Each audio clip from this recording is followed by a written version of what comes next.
The things that people buy the most often are going up in price, even inside of the CPI. The things inside of the CPI that are going down and thus dragging the average increase of that, how in the world do they say the highest inflationary year in the last 2 decades was 8.7%? How do they get to that number? Because it's the average of the market basket, right? And so they're saying, hey, all these things get a weight.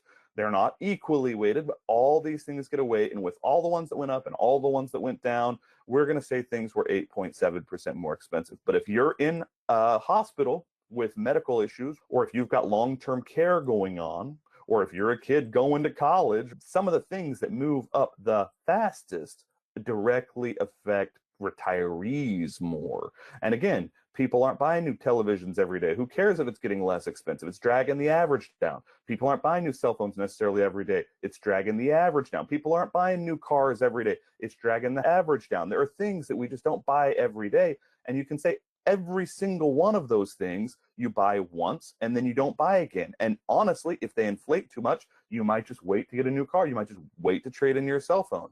But these things, food, hourly wages for employees, hospital services, long-term care, those things are going up. And so by taking this average, it can dramatically understate the actual net living expenses, how much you have in your pocket, how much life you're able to afford, because the things that are included in that market basket that are going down and dragging the average down, you don't buy every day. And most retirees I know who are even remotely set aren't buying any of those things at all or very infrequently. So that's a huge problem. Again, inflation hurts the working man.